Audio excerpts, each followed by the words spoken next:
Hello friends, welcome back to my channel DRX Abhilasha MSP educate channel पर आप सभी का स्वागत है। आज का जो टॉपिक है वो एनेस्थीसिया को ही लेके है। आज का टॉपिक पार्ट 2 पे है, यानी कि एनेस्थीसिया लेने के बाद कौन कौन से साइड इफ़ेक्ट्स होते हैं उनके बारे में जानकारी लेंगे और साथ में हम ये भी जानेंगे कि इन साइड इफ़ेक्ट्स से हम किस तरीके से बच सकते हैं, इनका बचाव क्या क्या है।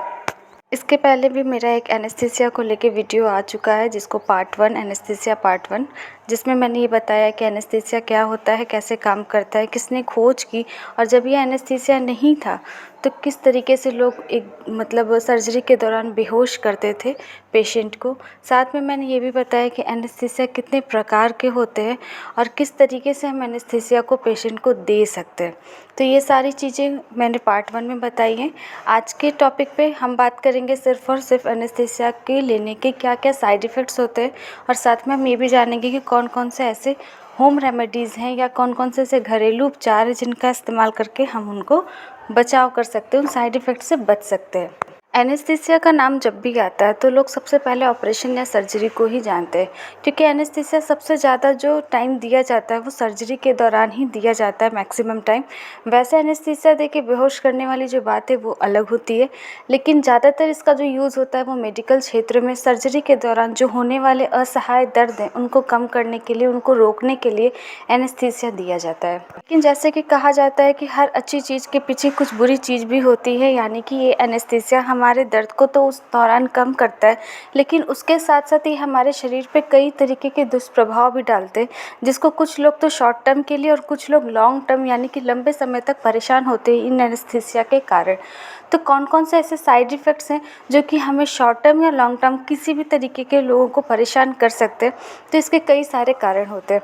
सबसे पहला जो कारण होता है वो ये होता है कि जब किसी का सर्जरी एक बार होता है, 2 बार होता है, तो वो जो एनेस्थीसिया की जो क्वांटिटी होती है, जो उनको एनेस्थीसिया का इंजेक्शन लगता है वो कम लगता है। जैसे जैसे सर्जरी बढ़ती जाती है वैसे वैसे एनेस्थीसिया का जो इंजेक्शन है वो ज़्यादा जाता है, जिसके कारण उनकी जो शरीर होती है उनमें उनका जो दुष्प्रभाव होता है वो ज़्यादा होता है।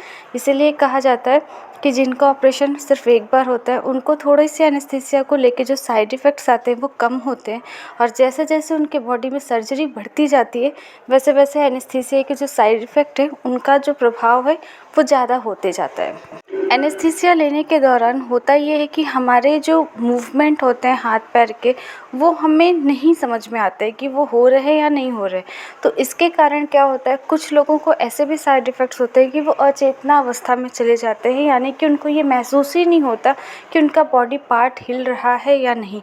इसीलिए ये जो एनेस्थीसिया देते हैं यानी जो एनेस्थीसियोलॉजिस्ट होते हैं, इनका ये काम होता है कि जब से वो एनेस्थीसिया दे रहे हैं, यानी कि जब वो सर्जरी के पहले एनेस्थीसिया दे रहे हैं तब से लेके जब तक पेशेंट होश में ना आ जाए तब तक वो वहीं पे रहते हैं, और उसके लिए वो स्पेशल पढ़ाई करते हैं। स्पेशल वो एनेस्थीसियोलॉजिस्ट होते ही हैं उसी के लिए, ताकि वो सर्जरी के पूरे दौरान तक वहाँ पे वो साथ में रह सकें और पेशेंट की देखभाल कर सकें। इसके अलावा और भी बहुत तरीके के साइड इफ़ेक्ट्स आते हैं, जैसे कि वॉमिटिंग आना, यानी कि जी मिचलाना, ऐसा लगेगा कि वॉमिटिंग आ रही है, बट किसी किसी को होती है, हर किसी को नहीं होती है। तो ये भी एक साइड इफ़ेक्ट्स ही होते हैं जो एनेस्थीसिया के कारण होते हैं।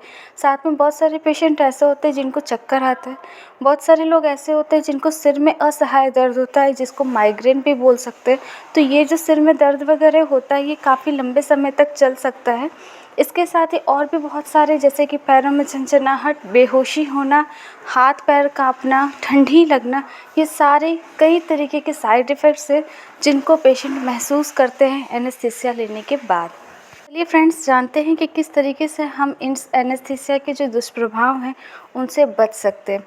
तो उनसे बचने के लिए आपको सबसे ज़्यादा ऑपरेशन के बाद कम से कम 24 से 36 घंटे के बाद ज़्यादा से ज़्यादा मात्रा में पानी पीना है।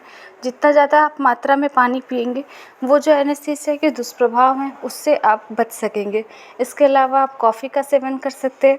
अगर बहुत ज़्यादा आपको प्रॉब्लम आ रही है तो कई तरीके की मेडिकल्स में दवाइयाँ हैं जो कि इस दुष्प्रभाव को कम करने के लिए काफ़ी बेहतर काम करती हैं। तो उम्मीद है कि वीडियो पसंद आया होगा। वीडियो पसंद आया तो चैनल को लाइक शेयर सब्सक्राइब करना मत भूलिएगा। Thanks for watching.